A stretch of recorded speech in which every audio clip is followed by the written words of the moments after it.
Mesdames et messieurs, bonjour. Goedemorgen iedereen. We zijn woensdag 15 april. Bedankt om hier aanwezig te zijn voor ons persmoment. Ik zal direct het woord geven aan Steven van Gucht om meer informatie te krijgen rond die pandemie. Goedemorgen iedereen, bonjour tout le monde. Wij gaan u de cijfers presenteren van 14 april. De afgelopen 24 uur zijn er 250 nieuwe patiënten opgenomen in het ziekenhuis. En 239 hebben het ziekenhuis mogen verlaten. Dat brengt het totaal aantal patiënten die in onze ziekenhuizen ligt op 5.524. Dat is een lichte daling van 12. 1204 patiënten liggen op intensieve zorgen. Dat is een daling van 22.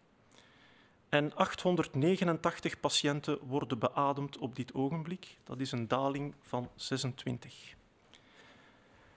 De afgelopen 24 uur werden er 103 overlijdens gerapporteerd in onze ziekenhuizen en 179 overlijdens in de woonzorgcentra.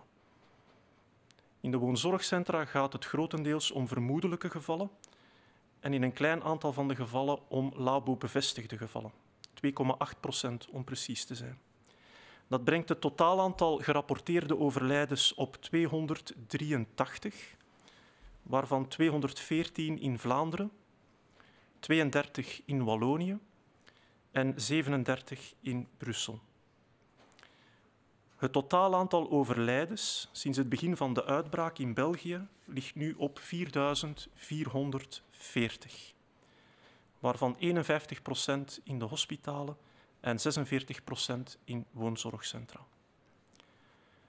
De afgelopen 24 uur werden er 2454 nieuwe bevestigde gevallen gerapporteerd.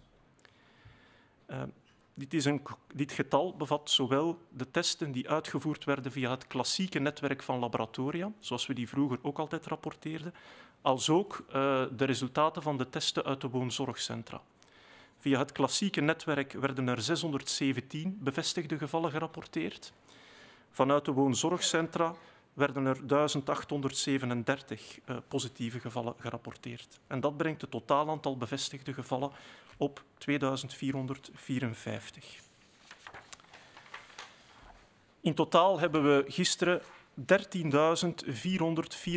testen uitgevoerd. Dat brengt het totaal aantal testen tot nu toe op 128.132. Van die 13.434 testen werden er 10.871 uitgevoerd in woonzorgcentra en de rest via het klassieke laboratoriumnetwerk. In de woonzorgcentra testen ongeveer 17% van het personeel en bewoners positief. Dank u.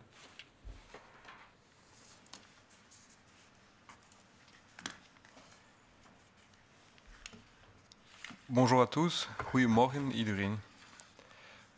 Aujourd'hui, nous faisons le point sur la situation du 14 avril, en commençant par la situation dans les hôpitaux.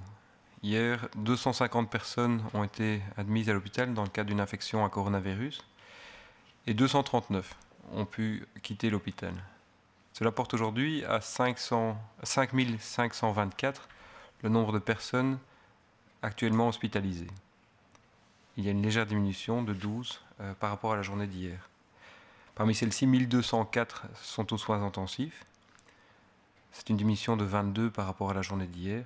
Et 889 nécessitent de l'assistance pour respirer.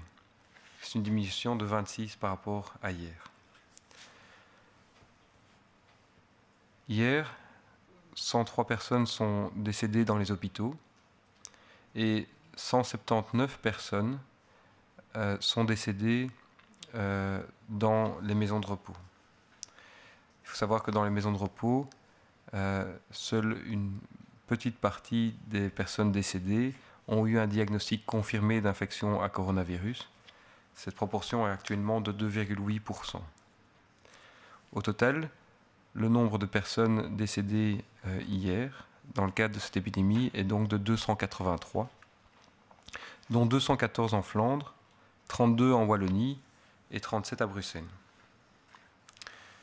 Depuis le début de l'épidémie, 2252 personnes sont décédées dans les hôpitaux et au total, 4440 personnes sont décédées en comprenant les décès dans les hôpitaux et les décès notifiés par les maisons de repos.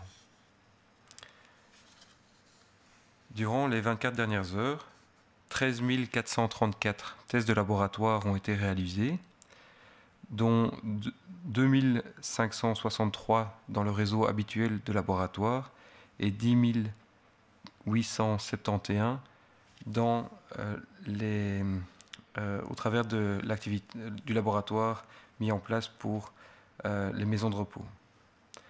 Au total, 2454 personnes ont été diagnostiquées positives pour le coronavirus, dont 617 dans le cadre du réseau habituel de laboratoire et 1837 au travers du dépistage très intensif réalisé dans les maisons de repos.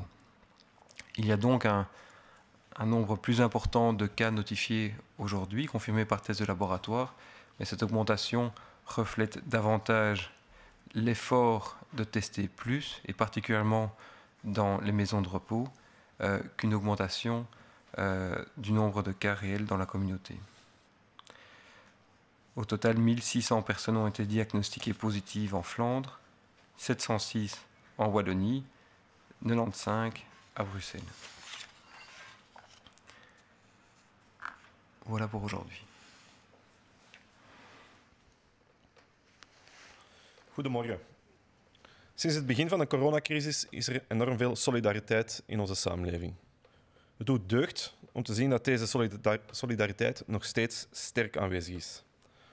Toch stellen we ook een mate van ergernis vast. Mensen die de maatregelen niet correct toepassen, wekken terecht gevoelens van onbegrip bij mensen die wel hun uiterste best doen om de maatregelen na te leven. Dit is begrijpelijk, maar jammer. Laat alsjeblieft de solidariteit primeren. Als we samen blijven volhouden en het juiste gedrag blijven stellen, kunnen we de curve doen dalen. Dit moeten we samen blijven doen. De politiediensten leveren op dit moment inspanningen voor de handhaving op het terrein. Maar het is niet de politie die de ultieme verantwoordelijkheid draagt. Dat zijn we zelf. Door het juiste gedrag aan te nemen, zorgen we ervoor dat het virus zich niet verder kan verspreiden.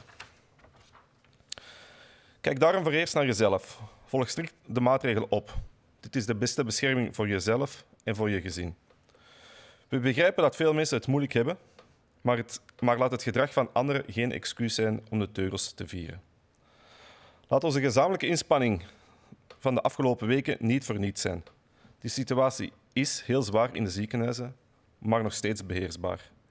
Dit moeten we samen zo houden. We mogen dit gemeenschappelijke doel niet uit het oog verliezen.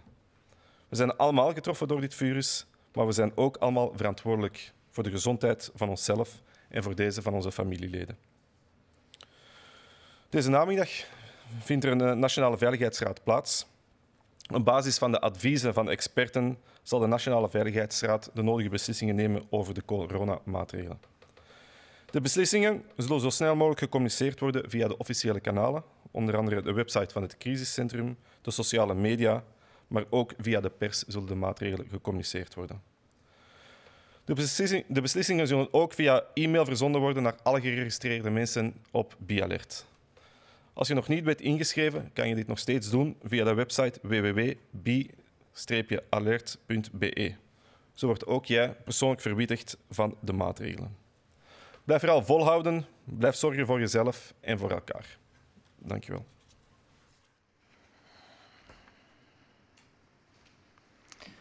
Bonjour à tous. Depuis ces quelques semaines de pandémie du coronavirus, nous constatons que la solidarité est présente partout. Et cela fait plaisir de voir cette solidarité qui est encore et toujours aussi forte aujourd'hui, malgré peut-être certaines contrariétés. Les personnes qui ont plus de mal à respecter les consignes de manière stricte éveillent à juste titre une certaine incompréhension pour les personnes qui font le maximum. C'est compréhensible, mais nous devons tous aujourd'hui passer au-dessus. La solidarité doit primer. Et c'est uniquement si nous continuons à maintenir ces mesures ensemble que nous allons pouvoir continuer à faire descendre cette courbe. Les services de police, par exemple, se livrent sur le terrain à un effort important pour veiller à l'application de ces mesures. Elles sont là pour informer, pour guider, mais ce n'est pas la police qui est responsable ultime de l'ensemble de l'application des mesures. C'est chacun d'entre nous. En adoptant le bon comportement, nous veillons chacun à limiter la propagation du virus. Alors commençons par nous-mêmes. Suivons chacun de manière la plus claire possible, la plus stricte possible, ces consignes de santé publique. C'est notre meilleure protection, c'est aussi la meilleure protection pour notre famille. Nous comprenons que c'est difficile pour certains d'entre vous, mais ne laissez pas les excuses des autres vous relâcher. Que nos efforts collectifs ne soient pas vains. La situation est encore difficile dans de nombreux hôpitaux, mais elle est gérable et nous devons veiller ensemble à ce qu'elle le reste. Pour tous les patients, pour tous les personnels de soins, n'oublions pas cet objectif commun. Nous sommes tous concernés potentiellement par ce virus et nous sommes tous acteurs de notre santé. Cet après-midi aura lieu un Conseil national de sécurité. Sur avis de différents experts, ce Conseil national de sécurité prendra les décisions pour les mesures appropriées face à ce coronavirus. Vous serez informés le plus rapidement possible de ces décisions via différents canaux, notamment via les sites web officiels du centre de crise, infocoronavirus.be, les médias sociaux, mais également évidemment via les médias. Les décisions vous seront aussi envoyées par mail directement si vous êtes enregistré sur la plateforme BiAlert. Si vous ne l'êtes pas encore, vous pouvez aujourd'hui encore vous inscrire sur www.bi-alert.be. De cette façon-là, vous serez informé personnellement de la situation et des décisions. Continuons tous à tenir bon, continuons à veiller sur soi, mais aussi à prendre soin des autres. Merci. Nous allons prendre quelques questions. Peut-on enfin dire que le pic est derrière nous? Craignez-vous un nouveau pic, notamment dû au dernier week-end ensoleillé? Ce que nous observons, c'est qu'après avoir eu une forte augmentation du nombre de cas, aujourd'hui, nous avons une tendance vers une diminution lente, mais réelle. Par rapport au risque d'évolution de nouveau vers le haut de cette tendance, il existe bien évidemment, et il est en très grande partie lié au comportement que nous avons et au respect des règles qui doivent encore être appliquées. Mogen we eindelijk zeggen dat de piek achter ons ligt en vreest u voor een nieuwe piek als gevolg van de voorbije mooie dagen? Wel, wanneer we kijken naar het aantal nieuwe ziekenhuisopnames, wat een van de belangrijkste indicatoren is bij het opvolgen van deze epidemie, dan zien we dat de piek ergens waarschijnlijk rond begin april lag en dat sindsdien het aantal nieuwe opnames in de ziekenhuizen geleidelijk aan het dalen is. Dat is heel goed nieuws. Langs de andere kant is het ook een realiteit dat er nog altijd heel veel virus circuleert in de gemeenschap. Dit virus is nog niet verdwenen. Dat betekent dat als wij onze discipline verliezen, als we maatregelen te snel loslaten, dat het virus terug gaat opflakkeren en dat we inderdaad een nieuwe piek kunnen krijgen. Die stijging in die cijfers zullen we pas zien een tweetal weken nadien. Dus dat is een reëel risico. In hoeverre dat de toegenomen mobiliteit van verleden paasweekend een effect gaat hebben op de cijfers, dat is heel onzeker. Ik hoop van niet, maar dat zullen we pas in de toekomst echt kunnen opmeten. Is de daling van het aantal patiënten in intensieve zorgen en aan de beademing niet deels het gevolg van mensen die overleden zijn in het ziekenhuis? Die overlijdens zijn toch vooral bij mensen op intensieve zorgen? Wel, het is een combinatie. Een aantal van de mensen geneest en kan ontslagen worden, ook van intensieve zorgen en van de beademing. En een deel van de mensen, jammer genoeg, komt te overlijden. Dus het is een combinatie van beide factoren die de daling veroorzaakt. La baisse du nombre de patients en soins intensifs et sous respirateur n'est-elle pas biaisée si on tient compte des décès qui ont lieu dans les hôpitaux? On peut s'imaginer qu'ils étaient surtout en soins intensifs. Les personnes qui doivent nécessiter de soins intensifs sont les personnes qui sont dans un état critique. Et donc, quand le nombre de personnes aux soins intensifs a tendance à diminuer, c'est une combinaison de personnes qui ont pu sortir des soins intensifs et évoluer de façon positive et de personnes qui sont malheureusement décédées. Marc Van Ranst a dit hier que quasi chaque personne décédée en maison de repos est comptée comme un décès Covid. Est-ce correct? Quels sont les critères pour classer un décès comme un décès suspect suite au Covid-19? Attribuer comme cause du décès à une personne dans une maison de repos la cause d'une infection à Covid est quelque chose qui est particulièrement difficile et certainement par le passé en raison du fait que le nombre de tests diagnostiques pour confirmer l'infection était très limité. Cette situation a tendance à s'améliorer maintenant grâce aux efforts qui ont été réalisés, mais nous pouvons donc comprendre que dans un certain nombre de cas, on imagine que la suspicion d'infection à coronavirus et de décès liés à une infection à coronavirus puissent avoir été surestimés parce que le contexte épidémiologique était bien présent, mais la cause réelle du décès n'a pas pu être confirmée. Des études sont en cours aujourd'hui pour faire la part des choses, pour pouvoir donner une image plus précise de la situation. Et cette étude est basée sur l'analyse de ce qu'on appelle la surmortalité, c'est-à-dire que dans chaque région, dans chaque maison de repos, on s'attend de façon historique à avoir un certain nombre de décès. L'analyse qui va être réalisée, c'est de savoir combien de décès en plus par rapport à ce à quoi on se serait attendu en situation normale. Et donc, l'objectif sera de déterminer quelle est cette différence qui pourra alors nous permettre d'affiner la surmortalité liée au coronavirus. Et nous pensons que cette étude nous permettra de diminuer le nombre probable de cas de décès liés à cette infection.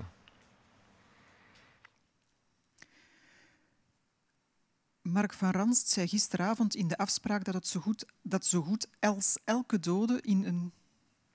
Marc Van Ranst zei gisteravond in de afspraak dat vrijwel elke dode in een woonzorgcentrum momenteel wordt meegedeeld als een coronadode. Klopt dat? Vanaf wanneer nemen jullie een overlijden op bij de vermoedelijke COVID-doden? Wel, dit is een beoordeling door de behandelende arts. Het is de arts die de oorzaak van het overlijden vaststelt en die dan beoordeelt of dat COVID-19 al dan niet gerelateerd is aan het overlijden. Daarom niet noodzakelijk de hoofdoorzaak, maar op zijn minst dan een bijdragende factor. Dit wordt telkens voor elk geval apart beoordeeld door een arts en zo gerapporteerd. Het is zo dat een vermoedelijk geval... Er zijn eigenlijk 3 criteria die we kunnen gebruiken voor het vaststellen van COVID-19. Enerzijds epidemiologisch, is er een uitbraak aanwezig, is er mogelijkheid tot contact. Ten tweede, de aanwezigheid van de klinische symptomen, het typisch ziektebeeld. En ten derde, een positieve laboratoriumtest. Wanneer al die 3 criteria voldoen of positief zijn, dan spreken we van een bevestigd geval, een zeker geval. Dat is de grootste graad van zekerheid. Heel vaak gebeurt er geen test en gaat men zich dus baseren eerder op de mogelijkheid tot besmetting, de mogelijkheid tot contact en het typisch ziektebeeld. En dat noemen we dan een vermoedelijk geval. Dat is een beoordeling door de arts in kwestie. En het is mogelijk dat daar een zekere overschatting is van het aantal gevallen. Er zijn nog andere manieren om te gaan meten wat de impact is van het virus op de sterfte in de gemeenschap, in woonzorgcentra. En dat doen we door de algemene oversterfte te meten. Dat is een systeem dat werkt met een zekere vertraging. Dat wordt niet in real-time opgevolgd, maar dat gaat later nog toegevoegd kunnen worden aan de analyses en gaat nog een beter beeld geven van de werkelijke impact van deze virusuitbraak. Zorgt onze manier van tellen er niet voor dat we automatisch in de wereldwijde top van coronasterfte behandelen? Wel, en onze cijfers berekenen zoals Nederland en Duitsland hun overlijden stellen?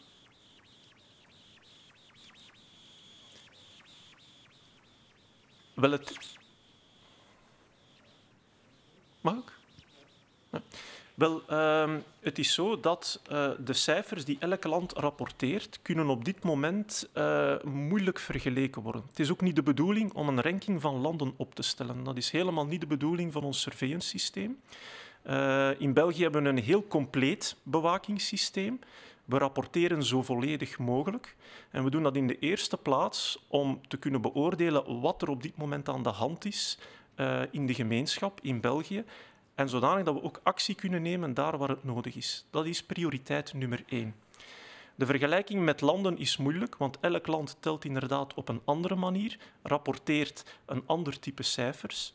Het is reeds mogelijk om bepaalde vergelijkingen te maken, want ook wij maken in onze cijfers reeds een onderscheid tussen de bevestigde gevallen en de vermoedelijke gevallen, de gevallen in ziekenhuizen en de gevallen buiten de ziekenhuizen. Dus die opsplitsing wordt al gemaakt. Maar nogmaals, dit is geen competitie. Het is niet de bedoeling om rankings te maken. We moeten in de eerste plaats kijken naar wat er hier gebeurt en denken aan oplossingen en acties. Wanneer dat we enkel kijken naar de bevestigde gevallen, en dat gaat dan bijna voornamelijk over de gevallen in de ziekenhuizen, dan hebben we tot nu toe, ik ga even kijken, 2264 bevestigde overlijdens. Dat is bijvoorbeeld een getal dat je kan vergelijken met een aantal andere landen. Notre manière de compter les décès nous met apparemment au top mondial. N'est-il pas possible de modifier notre approche et de recalculer nos chiffres comme aux Pays-Bas, en Allemagne? Donc,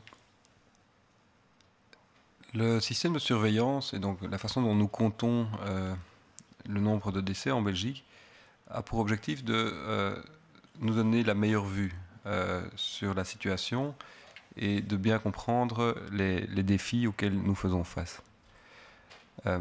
Nous comptabilisons en Belgique à la fois les décès qui ont eu lieu, qui ont été confirmés par un test de laboratoire et les décès suspectés d'infection à Covid. Nous comptons en Belgique à la fois les décès qui ont eu lieu dans le réseau hospitalier, mais aussi dans la communauté, particulièrement dans les maisons de repos.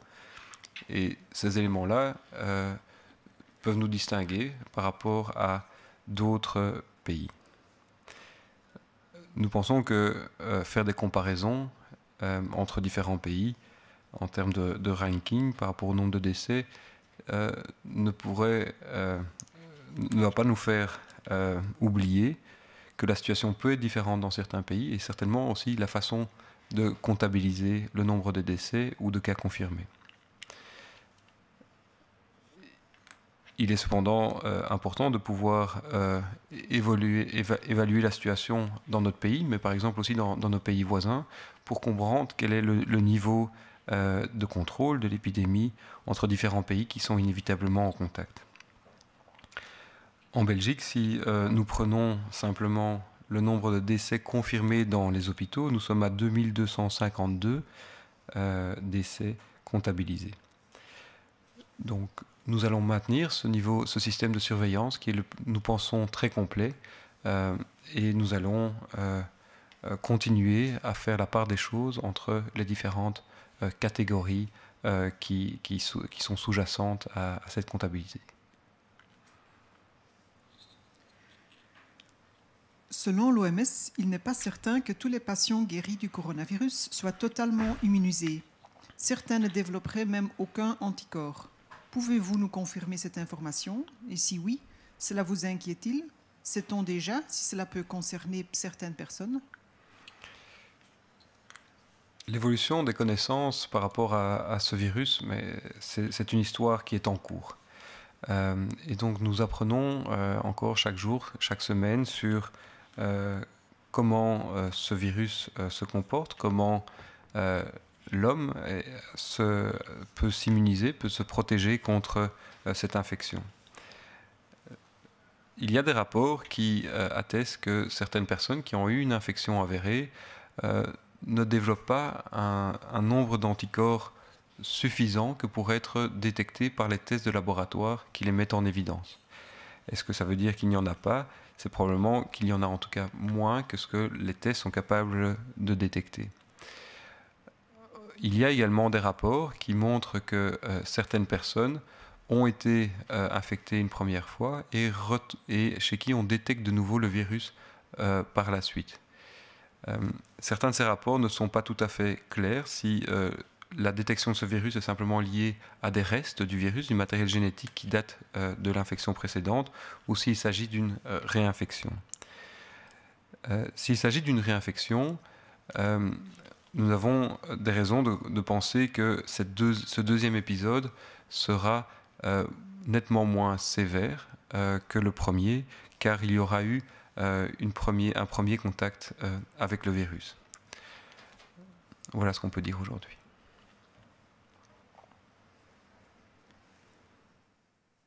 Volgens de WHO is het niet zeker dat alle genezen patiënten immuun zijn voor het coronavirus. Sommigen zouden zelfs geen antilichamen ontwikkelen. Kan u dat bevestigen? En zo ja, vindt u dat verontrustend? Weten we ook of dat specifiek bij bepaalde mensen voorkomt? Wel, er komen meer en meer studies uit over de antistoffenrespons bij mensen na infectie of tijdens de infectie. En daaruit blijkt dat er inderdaad een zeer grote variatie is tussen individuen in de mate waarin zij antistoffen ontwikkelen. De meeste patiënten ontwikkelen vrij hoge antistoffentiters, antistoffengehaltes in het bloed. Bij andere mensen lijkt dat heel wat lager te zijn. Mensen die asymptomatisch zijn of die heel milde symptomen hebben, zouden wat lagere antistoffentiters ontwikkelen of antistoffengehalte in het bloed dan mensen die meer ernstige symptomen ontwikkelen. En zo zijn er nog wel wat patronen. Het is wel belangrijk om te vermelden dat die variatie in die antistofontwikkeling dat niet ongewoon is voor een infectieziekte. Dat zien we ook bij heel wat andere infecties. En dat betekent ook niet noodzakelijk dat die personen in kwestie een sterkere of een zwakkere immuniteit of afweer ontwikkelen. Antistoffen zijn maar een klein onderdeeltje van de immuunrespons, van de afweer van het lichaam. Er zijn ook heel wat andere componenten die zeer effectief zijn. Die zijn alleen veel moeilijker om te meten en die worden op dit moment ook niet opgevolgd. We volgen wel de antistoffen op, maar dat is maar een indicator. Persoonlijk denk ik dat mensen die de infectie meemaken, dat die een zekere immuniteit gaan ontwikkelen en de kans dat zij opnieuw ernstig ziek worden omwille van dit virus zeer klein is. Het is wel mogelijk dat men na een infectie nog lange tijd het virus of onderdeeltjes van het virus gaat uitscheiden via de neus, waardoor iemand nog positief zou kunnen testen een maand of 2 maanden nadat de infectie eigenlijk al hersteld is. Het gaat hier niet om levend virus, maar het gaat eigenlijk om onderdelen van dat virus die we oppikken met zeer gevoelige testen. Eigenlijk klinisch of na besmettelijkheid van heel weinig belang. Dat kan maken dat men soms mensen opnieuw gaat diagnosticeren van opnieuw geïnfecteerd of opnieuw ziek, maar we moeten dat met een korrel zout nemen. Het is zo dat wanneer we kijken naar coronavirussen, dat er meestal wel een vrij goede immuniteit wordt opgebouwd, maar we zien wel dat mensen soms kunnen opnieuw besmet worden, maar ze gaan er dan niet ernstig ziek meer van worden. En dus die immuniteit is niet 100%. Herinfectie, een tweede infectie, is theoretisch wel mogelijk, maar zonder ernstige gevolgen. Merci à tous. Merci de suivre ces points d'information. On prend le temps de vous expliquer, on l'espère de manière la plus pédagogique possible. N'oubliez pas dès lors de propager la bonne information et non pas le virus. Blijf volhouden, blijf zorgen voor jezelf en voor elkaar. Dank u wel.